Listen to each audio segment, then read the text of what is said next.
welcome to the channel. I'm back to break down this 13-game MLB DFS slate on DraftKings and FanDuel. Before we get into it, if you do enjoy the content at any point in this video, if you could please take one moment to leave a like on this video, subscribe to the channel, hit the notification bell, that would be awesome. I'll be here all MLB season long, breaking down these MLB DFS slates to help you guys become better MLB DFS players and help you guys win some money night in and night out. And if you are trying to get very, very serious about MLB DFS, I do offer a pretty awesome premium package that's linked below in the description. You get access to all the same tools that I use when building my own lineups. Some tools that I've really put a lot of thought and hard work behind, like my starting pitcher data sheet, high hitter stack data, splits leaderboard, team hitting data, bullpen data, my power rankings, and my cheat sheet, as well as direct access to me. Ask me questions all the way up to lock. You can message me on Patreon, anything you need, comment on the posts, all the above. And yeah, don't forget to stay tuned to the end of the video for my home run call of the day. And with that being said, let's go ahead and start breaking down this slate today. So as always, we're going to figure out the pitchers that we want to play first. It's fantasy sports. We get points for strikeouts. And the top guy on the slate that's going to be today is going to be Corbin Burns, a 36% K overall, 16.4 swing strike rate. Really good against righties, a 42% K rate against those righties, and a 29.9% K rate against lefties. Guy's been absolutely dominant all season long, has a higher K rate than Jacob deGrom, which says something. The only thing that's holding him back in this one is he's taking on a San Diego Padres team that we don't exactly like to target, unfortunately. Last time out, going 92 pitches, allowing 2 earned runs, 9 Ks. At 9-1 on DraftKings, you get a pretty good discount on him off of some of these other guys. And then as far as FanDuel is concerned, you're looking at a 10-2 price tag. So it's really a matter of comparing him to those in his range and the fact that he's taking on this San Diego Padres team. He's a 120 favorite. And as mentioned, you know, it just might not be as friendly of a matchup with these other guys, but you get a slight discount on him. And the guy's really, really good against right-handed hitting as far as strikeout rate is concerned. And when looking at the Padres lineup up and down, they do have quite a few lefties in there, so not quite as exciting as we'd like it to be. But an elite guy, definitely a viable option. Just a matter of we're prioritizing over some of these other guys we're going to talk about. Jacob deGrom taking on the Colorado Rockies, 35% K overall, a 17.5 swing strike rate, hard contact stuff's good, ground ball, fly ball stuff's good, a 37.3% K rate against righties, and a 32.1% K rate against lefties. So really good against both sides of the plate. And today he's taking on a Colorado Rockies team that I always say I like to mention. I like targeting them when they're outside of Coors Field. They're just not the same team. A lot of these guys have inflated stats because they play in Coors Field. It's the best hitting environment in baseball.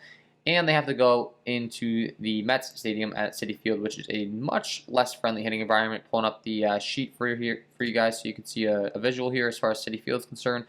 Red across the board, a lot of red, really just tough place to hit. And then you factor in that they're taking on Jacob deGrom. And this is a pretty good recipe for success for Jacob deGrom. He's a 282 favorite, and that's with this pretty washed up New York Mets lineup. So that's saying something. They really like Jacob deGrom in this game, and I think I really like Jacob deGrom as well. Anytime he's on the slate, he's the #1 option. The only thing we have to keep an eye on is he is coming right off the IL. As far as his pitch count and all that stuff, I think he's going to be a full go.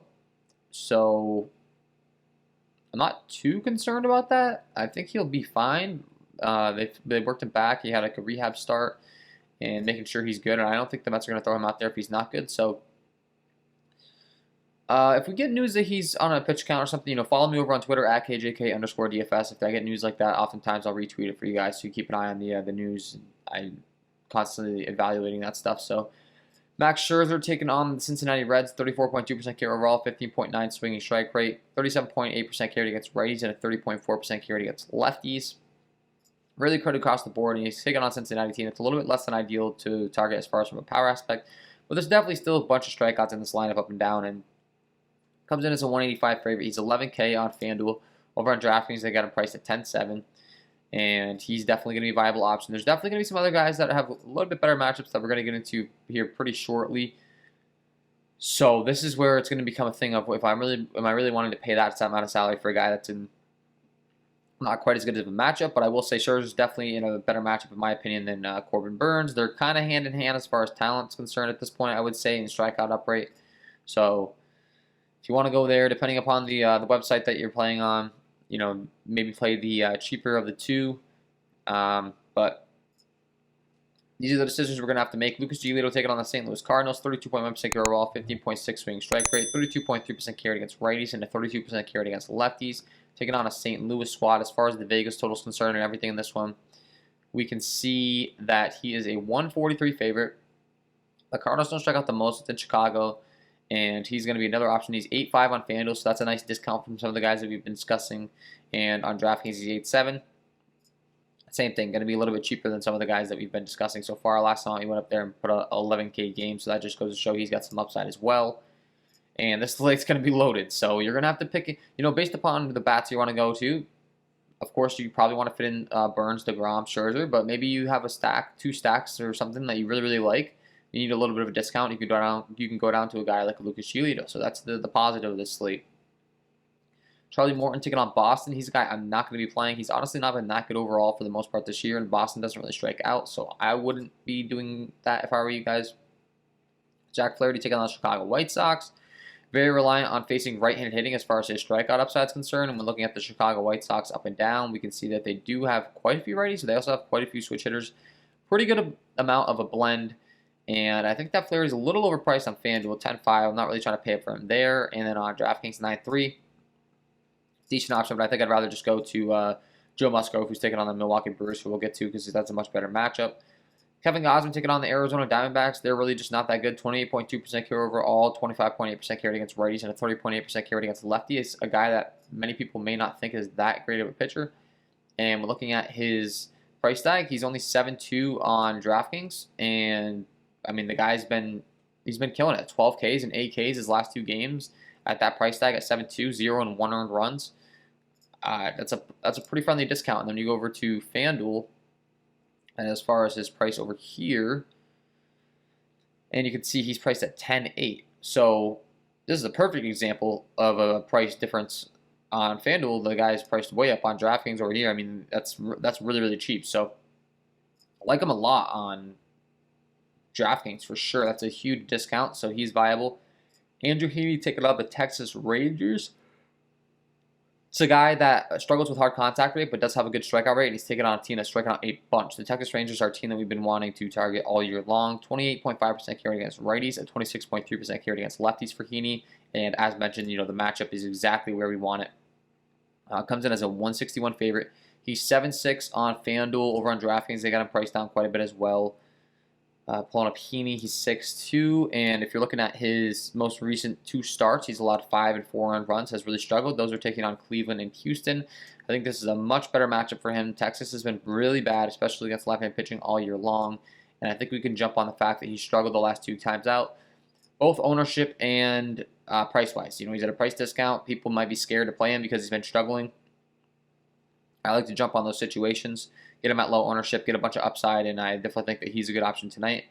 Clayton Kershaw taking on the Houston Astros. Not really interested to go here. We have an absolutely loaded slate. Could Kershaw go out there and shut down the Astros and have a really good game from a real-life perspective? Yes, but from a fantasy perspective, I don't really think the strikeout upside's there, so I'm not going there. Joe Musgrove's the next guy I'm really looking heavy to. Milwaukee Brewers have been striking out a bunch. Texas, Milwaukee are teams we're looking to. Seattle, Detroit. The list goes on. I'm constantly reiterating it, but it's the truth. 26% carry overall, 13% swinging strike rate, 27.3% carry against righties, and a 24.7% carry against lefties. And the Milwaukee Brewers have been striking out a ton. So definitely a good opportunity to jump on the Musgrove train. As far as the Vegas lines are concerned, he does come in as a 101 underdog because he has to take on Corbin Burns. Comes in at 8.4 on FanDuel. Over on DraftKings, they got it priced at 9.5. So a little bit of a friendly discount on FanDuel specifically, and just a good matchup overall, as mentioned. These guys have been striking out a bunch, so I like going there. And then things dipped out. I mean, Jose Barrios taking on Baltimore. They strike out a bunch. 24.3% carry overall, 25.1 against righties, 23.4 against lefties. Another guy you got to mention because of the matchup. 205 favorite, heavy favorite. It's in Minnesota. Looks like there's 17 mile an hour winds blow at the straightaway center. That's a little scary. It's 82 degrees.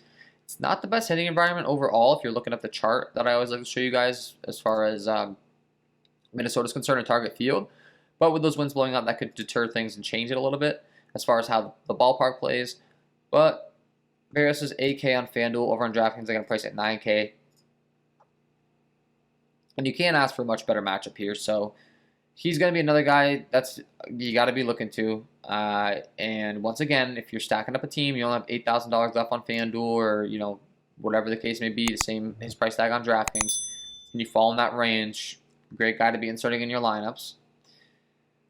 And then from there on, my interest dips really low. Like, you got Aaron Savali and Cole Irvin taking on Detroit and Seattle, which I mentioned. These are both teams we really like to target, but these guys really don't strike out that many people. So, you're hoping for like a really big boost for them as far as the K rate's concerned, and it's definitely possible and definitely realistic, and I have no issues playing them. That's why I'm bringing it up to you, but they're not going to be priorities for me over all these other great options on this slate today. So with that being said, let's go ahead and transition over to bats. As always, I like to sort my sheet by Sierra, scale interactive ERA. It's a good way of determining how good a pitcher's been so far in his career and how good he's expected to be in the future. Corbin Martin, worse on the slate, comes in really bad in the ground ball, fly ball stuff, hard contact. He gets up at 833 slugging to righties and a 431 slugging to lefties. Has actually been a lot better against lefties than he has righties, but against righties, I mean, scary bad numbers. He's taking on a San Francisco Giants team tonight that unfortunately doesn't have the most loaded lineup.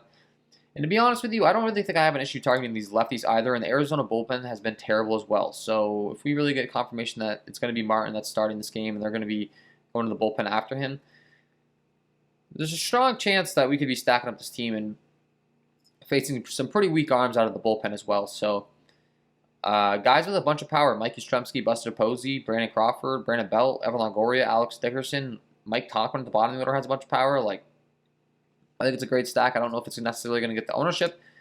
And then Arizona is also a great hitting environment. Pulling up the chart for you guys. Always like to target it out there. Looking at the chart, a lot of green and yellow going on there. So, good opportunity to be playing some Giants bats if you want to go there. Kyle Freeland taking on the New York Mets. Ground ball, fly ball stuff's actually really good for Freeland. He does give up a 516 slug into righties and a 469 slug into lefties. Some of that may be the fact that he plays in Coors Field oftentimes, so I don't think he's a guy that's quite as bad as his numbers reflect, which sometimes that's the case with some of these Colorado guys because their numbers just aren't quite as good in Coors Field. The Rockies' bullpen is absolutely terrible, so if they're able to get Freeland out of the game early, the Mets will get to hit around, but it's not the best hitting environment at all, and the Mets don't exactly have their fully loaded lineup as mentioned earlier, so not getting all too excited about that one. It's viable, but not really all too excited. And the same was going to apply for this next one, Brad Keller. It's like they're same identical pitchers. They give up a lot of hard contact slugging, but the ground ball, fly ball stuff's really good, so giving up a lot of contact on balls on the ground, and we don't really like to target that in DFS. We need those home runs, those long fly balls to the track, those doubles. You get the point. So, not looking there. Yang taking on the Los Angeles Angels. This has been a guy that I've been really trying to target. He came over from the KBO, and I just don't think he's that good. He's been proving me wrong so far. He's been doing a pretty good job of just staying disciplined and having some good outings, and I'm not really sure if I can target him because of it. The hard contact has been really good.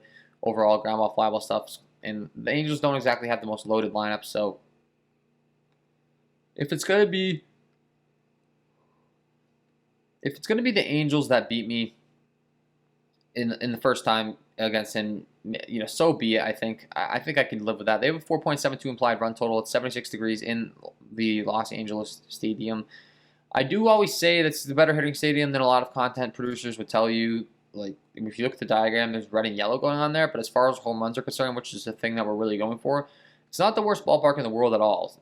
Doubles and triples, of course, in the gaps and stuff. It's not a course field where the field's wide open, but there's still opportunity for home runs to be hit here. So if you're targeting those big power hitters like we always do in tournaments, I wouldn't deter you from playing some guys just because they're in Los Angeles and it should be pretty good hitting weather.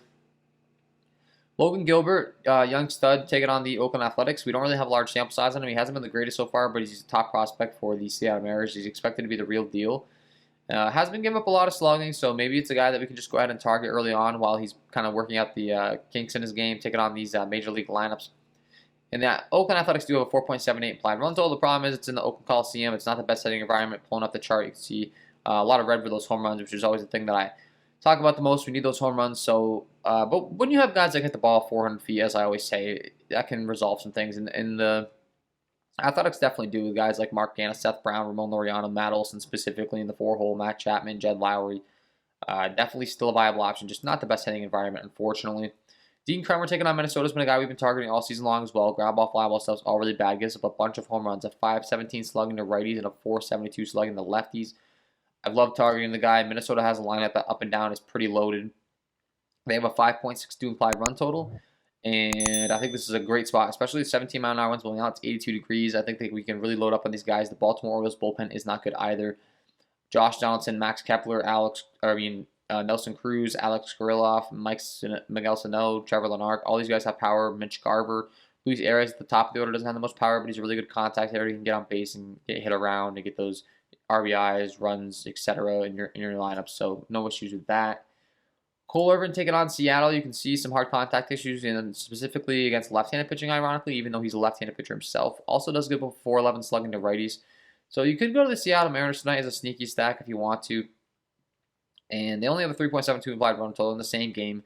And they don't really have the most guys that rank lefties, unfortunately. Mitch Haniger and Kyle Lewis at the top of the order. Jacob Nottingham in the middle. Tom Murphy at the bottom. Jack Mayfield. They all have pretty decent numbers against lefties, but they also strike out a bunch. So difficult going there. Garrett Richards taking on Atlanta. I think it's going to be a really fun spot to be targeting. The Atlanta Braves lineup stacked up and down. Ground ball fly stuff's really not good. Hard contact stuff's not good. He gives them a 404 slugging to righties and a 455 slugging to lefties. And I think that he's a guy that when he's faced with some elite talent, that's when he gets himself really in trouble. He can kind of squeak his way through some innings against teams that maybe aren't so elite. Once he gets to take on these good teams, things can be a little bit concerning. It's in Fenway. There's 17-mile-an-hour winds blowing out, 73 degrees. It's going to be really good hitting weather. And I think this is a game we could definitely be looking to on both sides. I said Charlie Morton hasn't been that good. Garrett Richards, I'm not scared of him. And you got Ronald Acuna, Freddie Freeman, Marcell Ozuna, Ozzie Albies, Austin Riley, Dansby Swanson, Pablo Sandoval, William Contreras, up and down. This is a tremendous lineup. We always like targeting Atlanta, so I like them. Tariq Skubal taking on Cleveland's been terrible all year long. The fly ball rate is embarrassing. 60% fly ball rate, essentially a 589 slugging with the righties. He's been a lot better against lefties because he's a left-handed pitcher himself, but this guy is the worst of the worst when it comes to containing offenses and keeping the ball on the ground. And he's taking on a Cleveland team today that definitely has some guys that can rake left-handed pitching, and when they get him out of the game, the Detroit bullpen is terrible. So Ahmad Rosario, Jose Ramirez, Jordan Luplow, Eddie Rosario, Owen Miller, Harold Ramirez, Yu Chang, up and down this order, Cesar Hernandez. Of course, my favorite options are going to be Jose Ramirez and Jordan Luplow in the middle of the order as far as against the left-handed pitcher.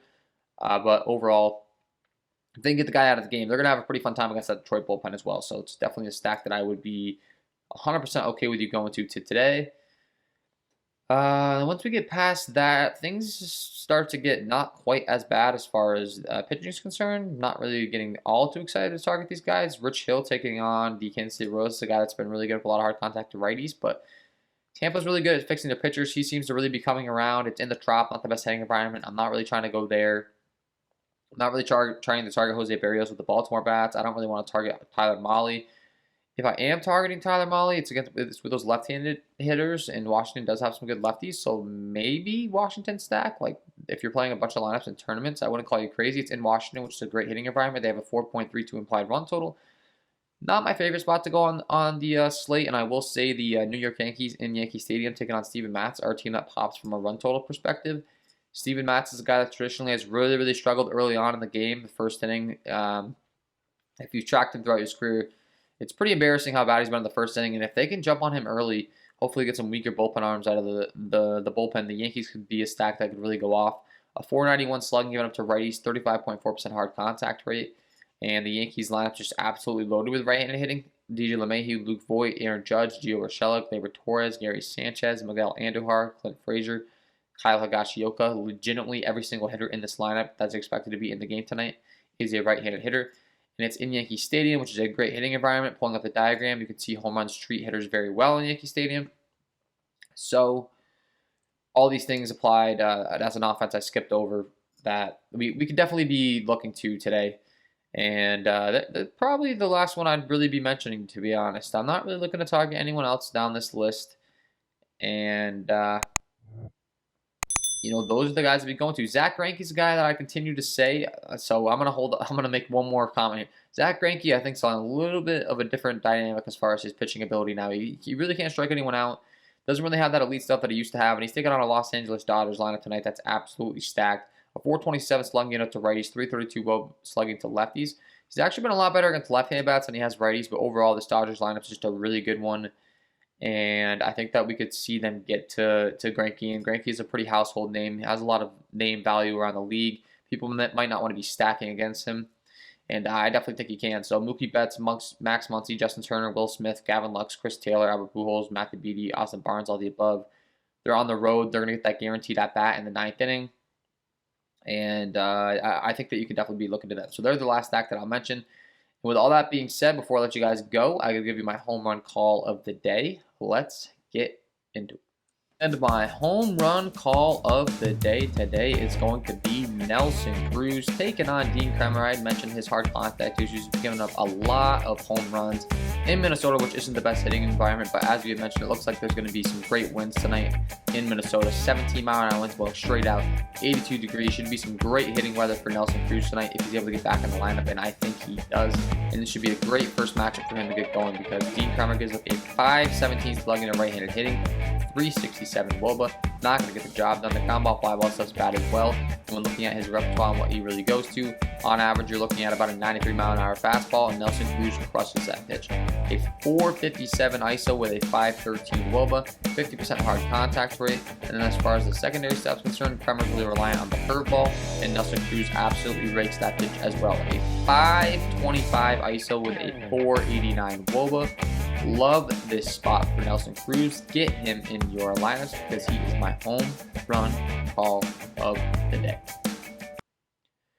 So there you have it, guys. Nelson Cruz, get him in your lineups. And that is all from me in this one. If you did enjoy the content, if you could please take a moment to leave a like on this video, subscribe to the channel, hit the notification bell. That would be greatly appreciated. Check out the premium package, link below in the description. Sign up, won't regret it. I guarantee you're going to become a much more profitable MLB DFS player. That's all from me. Wish you guys all the best of luck tonight, and we will see you in the next one.